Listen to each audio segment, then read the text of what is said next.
السلام عليكم اخوان، كي دايرين؟ بخير؟ كلشي مزيان؟ نهاركم مبروك. اليوم الثلاثاء ان شاء الله. اليوم عندنا واحد الكليه غنديروا لي فاكسان ديالو بيرجينوار.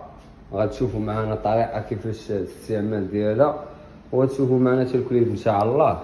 غيكون صحه جيده. انا نوريكم الكليب تبارك الله، صحه جيده. شي يلاه مقادين لي الودنين، قريب يطلعوا لي الودنين، راه باقا صغار. بيرجينوار اوريجينال. المهم ان شاء الله غنعبروا في الميزان هو الاول، ضروري غتعبر يعطينا لاطات ديالو ولا شحال عطا في البو ديالو. هذيك الساعه غنديروا ليه طريطمون ديال الحنيشات و طريطمون ديال السينشا وعلى كلشي. بقاو معانا. المهم اخوتي غنديروا ليه دابا ميزان الحراره باش نعرفوا واش هادي شي حاجه كما تشوف معنا. هانتي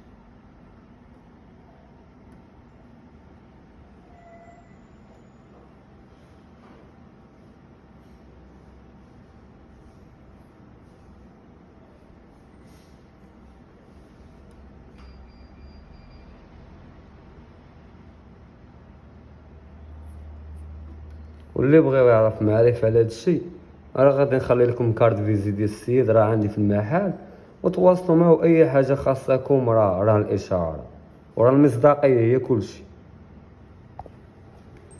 المهم خوتي حنا عبرناه، لقينا فيه تاو انا هزو حط تسنى تيشعل لاباراك، تسنى تيشعل تربع. حطو دابا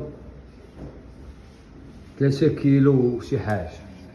المهم 3 كيلو اللي فيه كليب، راه باقي صغير، عنده شهرين وشي حاجه، شهرين تقريبا وجوج سيمانات. المهم دابا مرحله غادي ندكو ليه البرا ديالها. وانت شدت ليه الراس باش هو يرتاح. هادوك لي الشوكه ديالو الفاكسان.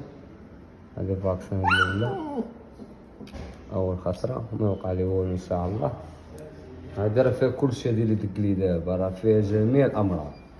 الكلب دابا يولي صحه جيد، يولي ياكل مزيان. بالاخص هاد الكلب راه كان يدخل فيه بابغو باش تعرفوا. ها انت هو يعطي السيرو ديال الحنيشات.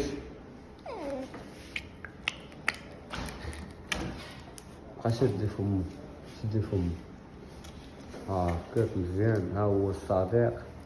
صافي طلع. اللهم بارك له في المستقبل.